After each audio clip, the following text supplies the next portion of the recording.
Being named after a famous dead Chilean poet is not ideal. First of all, when you introduce yourself, everyone's like, "What?" And you have to say your name at least twice for someone to get it right. It usually goes down like this.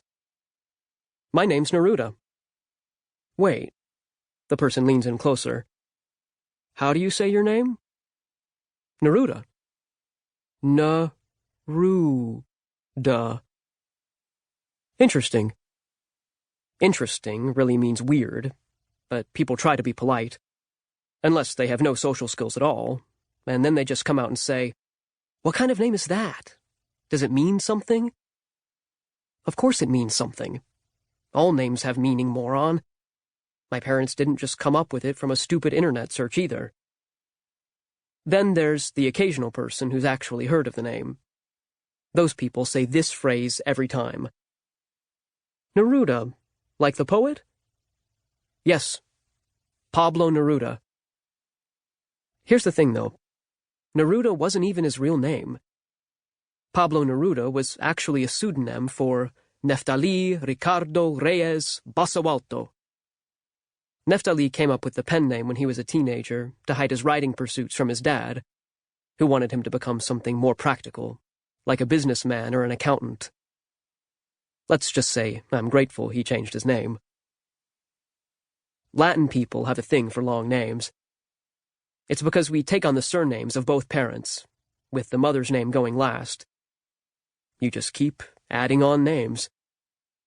You can trace our genealogy through the last name, going back generations. Since I'm technically only half Chilean, on my dad's side, I was spared a long, complex name, and am simply Neruda Wayne Diaz. The Wayne is after my mom's dad, who lives in Ohio. But to most people, I'm just Neruda. In Pablo Neruda's lifetime, he wrote a ton of poems, many of them about love, but also about everything in between life and death, and he was even awarded the Nobel Prize in Literature.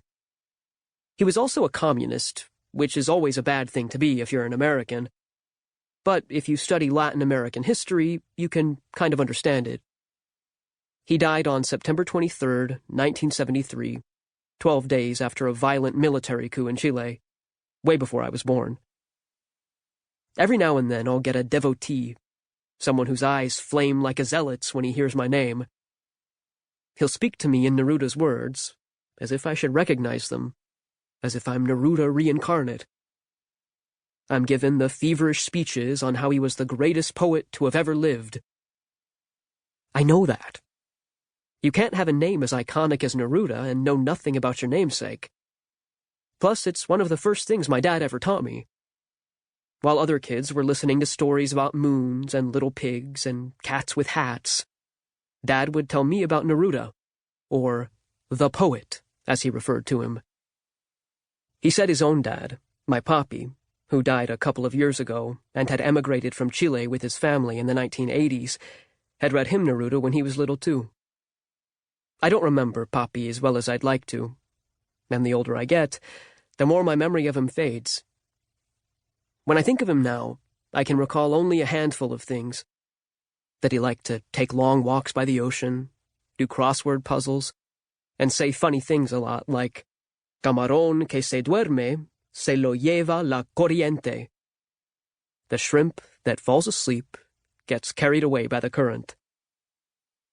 Every time he said this, I'd imagine a little shrimp curled up in some seaweed and Z's floating upward in tiny bubbles, and crack up. He also had very strong, calloused hands. We would arm wrestle, and his hands would easily dwarf mine and win. Dad never could beat him either, not even in the end.